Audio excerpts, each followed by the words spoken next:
Vous n'imaginez pas le plaisir que ça va vous procurer.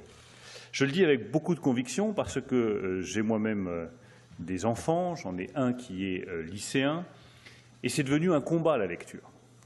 Et je veux juste dire à tous ceux qui nous écoutent que ce combat, nous le menons avec Marc Lefebvre-Lacharrière, avec Luce Perrault, avec Éric Reynard qui est présent, avec tous les journalistes qui sont présents ici et qui écrivent.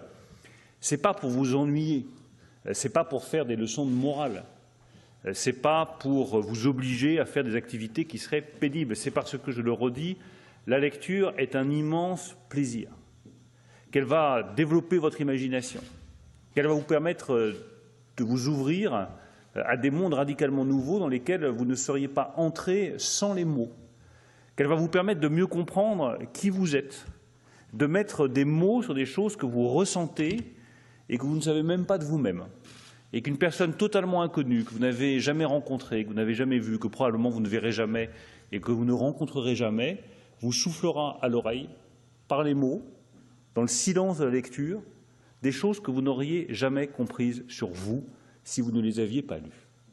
On apprend plus sur son désir d'aventure en lisant Robinson Crusoe qu'en partant en voyage.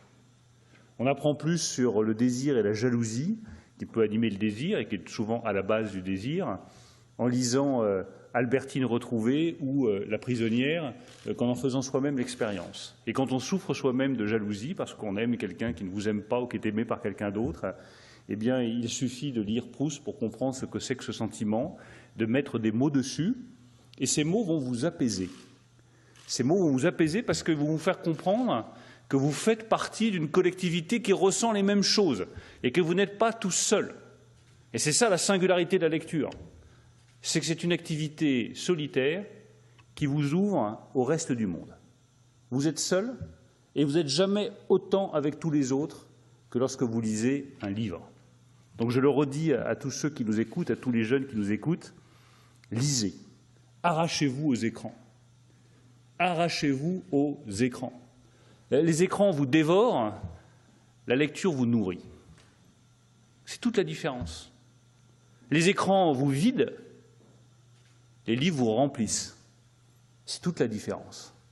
Alors évidemment que c'est un combat parce que l'écran, c'est la facilité, on est capté, l'attention est captée. Puis en plus, ils sont tellement bien organisés, ça fera le lien avec les GAFA, qui savent vous donner, exactement comme on le fait pour les rats, des petits stimuli nerveux, toutes les 5 secondes, toutes les 10 secondes, qui vous obligent à continuer à rester scotché à votre écran.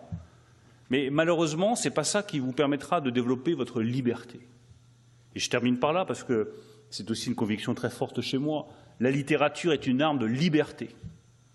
Et les écrans, trop souvent, peuvent devenir, pas toujours, je ne parle pas des écrans de cinéma, je parle des écrans des géants du digital, peuvent devenir des instruments d'asservissement. Vous pouvez être asservi dans votre consommation, dans votre comportement, dans vos pratiques, dans vos gestes, par des écrans qui sont formatés pour orienter votre pensée. La littérature, elle vous donne de la liberté. Les mots vous donnent la liberté pour vous construire et être ce que vous êtes. Je le dis à toutes les lycéennes et tous les lycéens qui nous écoutent, vous êtes chacun unique. Chacun. Eh bien, la littérature vous permettra, et les livres vous permettront, de découvrir à quel point vous êtes unique et à quel point vous ne ressemblez à personne d'autre. C'est ça ce qui fait l'humanité. Chaque personne est unique et c'est la littérature qui nous l'apprend.